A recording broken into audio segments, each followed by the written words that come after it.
Comme je te racontais là l'histoire de la pile. Non? Tu connais? Dans le cercueil. Oui. Qui continue à battre. Mais il continue à battre, alors on ne sait pas où il est parti. Il doit être parti dans l'éternité. Parce qu'on ne l'a pas décroché, le truc. Alors après, imagine qu'ils ont aussi oublié le téléphone portable. Alors, si en plus ça se met à sonner. C'est là. Là où j'ai commencé à... qui est devenu Salapoumbé maintenant.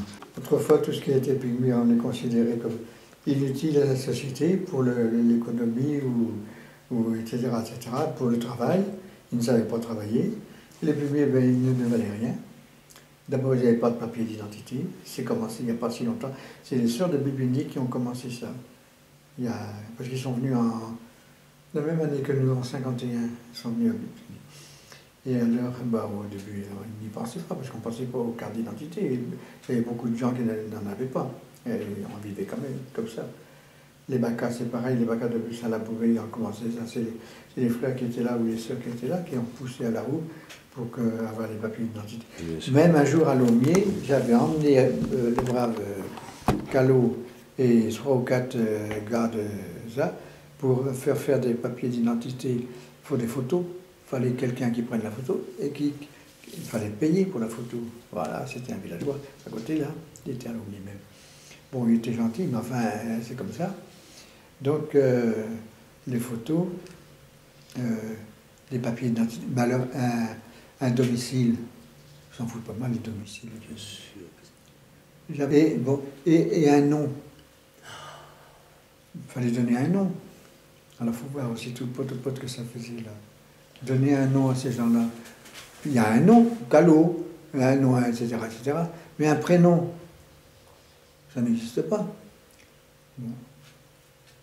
Et alors, quand on avait fait ça, j'avais été avec un petit groupe, là, Callot et plusieurs, j'avais les emmenés à la sous-préfecture de Laumier, où tu avais un bon fonctionnaire qui était là tranquille, il voit des pygmées arriver chez lui, il commence à interroger, qu'est-ce que vous voulez, en fait, etc., etc. Le pauvre Callot qui se faisait l'interprète de la bande, il essayait de s'expliquer qu'il voulait avoir une carte d'identité. Ah, le pauvre fonctionnaire qui s'en foutait pas mal, les pygmées, c'est quoi? Oh là là, j'étais là, j'avais honte. J'avais une certaine appréhension, parce qu'il fallait quand même réussir quelque chose, on a fait un voyage exprès pour ça, mais j'avais une espèce de honte du mépris de ce fonctionnaire-là, qui peut voir. C'était trivial, c'était violent presque. Ben, oui, il s'en foutait. Et il voulait les envoyer promener. Vous avez connu Delem, vous? Oui. Ah, parlez-moi un peu de cet ami-là. Gros travail aussi. Oui. Il n'était pas linguiste du tout. Il était plus ethnologue, peut-être. Il connaissait beaucoup de monde, il connaissait beaucoup d'histoires. Il parlait tout de travers, le Bacas. Mais enfin, il faisait un effort. Non, il n'était pas linguiste du tout. Donc j'admirais le courage qu'il avait par rapport à cette congrégation des puritains où on voulait bien prêcher aux pauvres, mais aller vivre avec des pygmées, ça ne se faisait pas. C'était pas possible, tu vois.